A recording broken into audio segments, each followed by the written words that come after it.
মাননীয় মুখ্যমন্ত্ৰী ডক্টৰ হিমন্ত বিশ্ব শৰ্মা ডাঙৰীয়াই অসমৰ বিভিন্ন জাতি জনগোষ্ঠীসমূহৰ স্বকীয় কৃষ্টি সংস্কৃতিসমূহ যাতে সুন্দৰ ৰূপত সুৰক্ষিত হৈ থাকে, নতুন প্ৰজন্মৰ মাজত চৰ্চা হৈ থকা এটা সুন্দৰ পৰিৱেশ নিৰ্মাণ হয়, তাৰ প্ৰতি লক্ষ্য ৰাখি সময়ে সময়ে বিভিন্ন উদ্যোগ গ্ৰহণ কৰিছে। তাৰ ভিতৰত অসমৰ চাহ জনগোষ্ঠী আদিবাসী সমাজৰ এটা বৰ্ণাঢ্য নৃত্য ঝুমুৰ নৃত্য আমি একত্ৰিত একক স্থানত বিশাল সংখ্যক উপস্থিতিৰে আয়োজন কৰিছোঁ, যাতে সেই মন্ত্ৰমুগ্ধকৰ দৃশ্যই সকলোকে মন্ত্ৰমুগ্ধ কৰি তুলিব পাৰে। আৰু অহা 24 তাৰিখে মাননীয় প্ৰধানমন্ত্ৰী নৰেন্দ্ৰ মোদী ডাঙৰীয়াৰ উপস্থিতিত আমি এই নৃত্য আমি প্ৰদৰ্শন কৰিবৰ কাৰণে সিদ্ধান্ত লৈছোঁ, য'ত সমগ্ৰ বিশ্বৰ 51গৰাকী সন্মানীয় ৰাষ্ট্ৰদূতে অংশগ্ৰহণ কৰিব।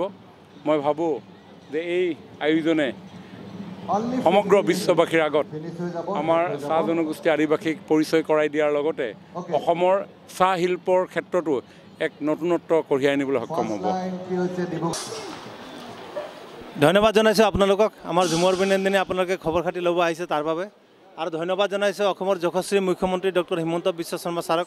আমাৰ চাহ জনগোষ্ঠী আদিবাসী সমাজৰ যিটো ঝুমুৰ নৃত্য, সেই ঝুমুৰ নৃত্য বিশ্ব দৰবাৰত প্ৰতিষ্ঠা কৰিবৰ কাৰণে আমাৰ এটা ইমান ডাঙৰ এটা সুযোগ দিলে, সুবিধাটো দিছে, সেইবাবে আমি অসম চৰকাৰক আৰু মাননীয় মুখ্যমন্ত্ৰীক বহুত বহুত ধন্যবাদ জনাইছোঁ। আৰু আমাৰ ক'বলৈ ভাষা নাই। তাৰমানে আমি আগতে ঝুমুৰ নৃত্য আমি চোতালত নাচোঁ, কৰম পূজাত নাচোঁ। এই চোতালৰ নৃত্যটো যে সৰু সজা ষ্টেডিয়ামলৈ আহিব, আমেৰিকা লণ্ডন জাপানৰ মানুহে চাব, আমি কেতিয়াও কল্পনাও কৰা নাছিলোঁ। গতিকে আমাৰ কাৰণে বিৰাট ডাঙৰ এটা মানে গৌৰৱৰ বিষয়। আমাৰ দুটা ৰেকৰ্ড হ'ব ইয়াতে। এটা হ'ল গোটেই পৃথিৱীত ইমান সংখ্যক ধুৰীয়া নাচনী কেতিয়াও ঝুমুৰ নাচা নাই, সেইটো ফাৰ্ষ্ট টাইম হ'ব। আৰু এটা হ'ব কি কোনো প্ৰধানমন্ত্ৰীয়ে ইমান নাচ মানে আজিলৈকে চোৱা নাই। গতিকে মোদী ডাঙৰীয়া চাব, আমাৰ দুটা ৰেকৰ্ড হ'ব। আমাৰ কিছুমান চেলেঞ্জ আছিলে ইয়াতে, যিহেতু আগতে বিহু হৈ গ'ল, বিহু হৈ যোৱাৰ কাৰণে আমাৰ এটা চেলেঞ্জ আছিলে যে আমি ঝুমুৰটো সেইটো পৰ্যায়লৈ নিব পাৰিম নোৱাৰিম। কিন্তু আমি তাৰ সেইকাৰণে আমি সেই কিছুমান প্লেনিং কৰিলোঁ, সেইমতে আমি গান চিলেকশ্যন কৰিলোঁ, সেইমতে ভিডিঅ' ডিজাইন কৰিলোঁ, সেইমতে নাচিলোঁ। আমাৰ এটা এক্সপাৰ্ট কমিটি আছে, এটা ক'ৰ কমিটি আছে, তেখেতলোকে দিনে ৰাতি একাকাৰ কৰি লাগি আছে। সেই গোটেইখিনিৰ ফলশ্ৰুতিতে আমি ঝুমুৰটো আজি এইটো পৰ্যায়ত আনিব পাৰিছোঁ।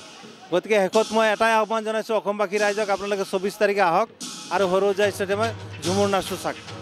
ধন্যবাদ।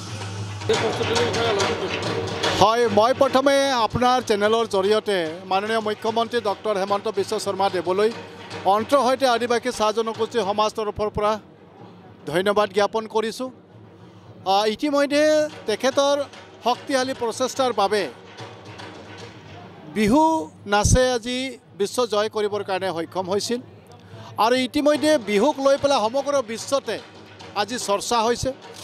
আজি বিহুৰ সাজ পাজ আজি সমগ্ৰ বিশ্বতে সমাদৰ লাভ কৰিছে। আৰু তাৰ পাছতেই পুনৰ অহা 24 তাৰিখে দেশৰ প্ৰধানমন্ত্ৰী নৰেন্দ্ৰ মোদী ডাঙৰীয়াৰ ওচৰত এই ঝুমৰ নৃত্য আজি পৰিৱেশন কৰা হ'ব। আৰু মোৰ দৃঢ় বিশ্বাস যে এই ঝুমৰ নৃত্যও বিশ্ববাসীৰ অন্তৰ জয় কৰিবৰ কাৰণে সক্ষম হ'ব। যি ঝুমৰ নৃত্য আজি আমি ইয়াত প্ৰদৰ্শন কৰিবলৈ আগবাঢ়িছোঁ, এই ঝুমৰ নৃত্য তাহানিতেই ব্ৰিটিছসকলে আমাৰ পূৰ্বপুৰুষসকলক অসমত লৈ আহিছিল, উৰিষ্যা, বিহাৰ, ঝাৰখণ্ড, ৰাঁচী ইত্যাদি ৰাজ্যৰ পৰা। তেওঁলোকে নিজৰ ঘৰ বাৰী মাটি সকলোবিলাক এৰি থৈ আহিছিল, ধন সম্পত্তি সকলো এৰি থৈ আহিছিল।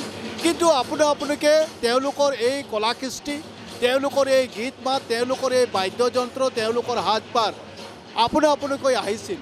আৰু এইসমূহ সম্বল তেওঁলোকে অন্তৰৰ সৈতে ইয়াক ধৰি ৰাখিছিল, জীয়াই ৰাখিছিল। কিন্তু এনেধৰণৰ বিশ্ববাসীৰ ওচৰত প্ৰকাশ কৰা কেতিয়াও নাছিল, সুযোগো পোৱা নাছিল।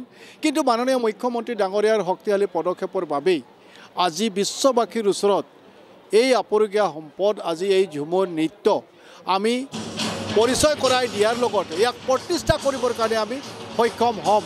তো গতিকে ইয়াতকৈ আৰু ডাঙৰ কথা হ'ব নোৱাৰে আদিবাসী সমাজখনৰ বাবে, চাহ জনগোষ্ঠী সমাজখনৰ বাবে। আৰু আদিবাসী চাহ জনগোষ্ঠী সমাজখনৰ এক প্ৰাপ্তি, এক স্বীকৃতি। গতিকে মই আশাবাদী যে নিশ্চিতভাৱে এই পদক্ষেপৰ জৰিয়তে অসমত বসবাস কৰা প্ৰত্যেকটো জাতি জনগোষ্ঠী, অসমীয়া যি সাংস্কৃতিক ভঁৰাল আছে, ই আৰু অধিক চহকী হ'ব, ই আৰু অধিক শক্তিশালী হ'ব।